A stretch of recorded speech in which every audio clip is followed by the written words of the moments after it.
Video பதிவில் வந்துட்டு 12 ராசிக்காரங்கள் எந்தெந்த மரங்களை நம்ம வளர்க்கும் பொழுது எப்படிப்பட்ட சிறப்பான ஒரு யோகத்தை கொடுக்கும் அப்படிங்கிறத பார்க்க இருக்கிறோம்.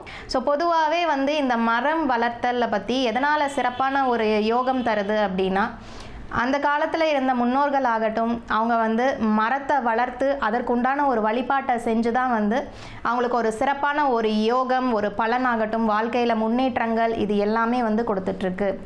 ஒரு கன்று வைக்கிறீங்க அப்படின்னா கட்டாயம் அதுலேருந்து ஒரு வளர்ச்சி தான் நமக்கு வந்து தரும். ஸோ அதனால தான் வந்துட்டு வாழை மரம் எப்படி வாழை வாழையாக தலைத்து வளருதோ அதே போல் நம்மளுடைய வாழ்க்கையிலையும் முன்னேற்றி கொண்டே போக வேண்டும், ஒரு முன்னேற்றம் அப்படிங்கிறது இருந்து கொண்டே இருக்கணும் அப்படிங்கிறதுக்காக தான் நம்ம இந்த மரங்களை வளர்த்து அதன் மூலிமா நம்ம வந்து புண்ணியம் தேடிக்கிறதாகட்டும், அதன் வழியாக பலன் தேடிக்கிறதாகட்டும், இது எல்லாமே வந்து செஞ்சிட்ருக்கோம்.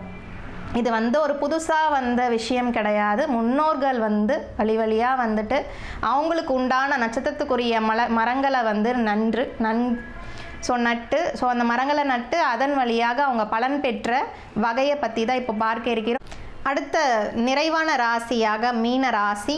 ஸோ இந்த மீன ராசியில் வரக்கூடிய முதலாவது நட்சத்திரம் பூரட்டாதி, 4வது பாதம். யாரெல்லாம் இந்த நட்சத்திரத்தில் பிறந்திருக்கீங்களோ உங்களோட நட்சத்திரநாதன்னு பார்த்தோன்னா குரு தான்.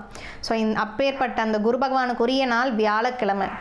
ஸோ இந்த பூரட்டாதியில் பிறந்திருந்தாலும் வியாழக்கிழமை அன்றோ அல்லது உங்களுடைய ஜென்ம நட்சத்திர தினத்தன்றோ வந்து தேம மரக்கன்றை வந்து நீங்கள் நட்டு வைத்து அதை சுற்றி வந்து மஞ்சள் நிற பட்டு துணியை சுற்றி விட்டு தீபம் ஏற்றி ஒரு வழிபாடு செய்யுங்க.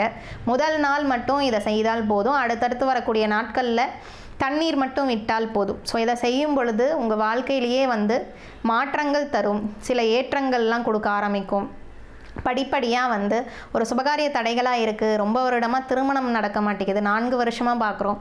ஸோ இந்த மாதிரிலாம் வந்து பிரச்சனையில் இருக்கிறீங்களா, பூரட்டாதி நட்சத்திரம் உங்களுடையதா, கட்டாயம் இந்த மரக்கன்று நடும் பொழுது உங்களுக்கு ஏற்படக்கூடிய தடைகள் எல்லாமே வந்து விலக ஆரம்பிச்சிடும். ஸோ இந்த பதிவில் வந்து ரொம்பவே ஒரு அருமையான தகவல் தான் பார்த்தோம். ஸோ 12 ராசிக்காரங்களுக்கும் சரி, எந்த மரக்கன்று நட்டால் நமக்கு எந்தெந்த ஒரு முறையான ஒரு பலன் கிடைக்கும், ஒரு முன்னேற்றம் கிடைக்கும், வாழ்க்கையில் மாற்றங்கள் கிடைக்கும், இது எல்லாமே வந்து ஒரு நிலையாக வந்து பார்த்துட்டோம். ஸோ அடுத்த ஆன்மீக பதிவில் நான் உங்களை சந்திக்கிறேன். அது வரைக்கும் நன்றி, வணக்கம்.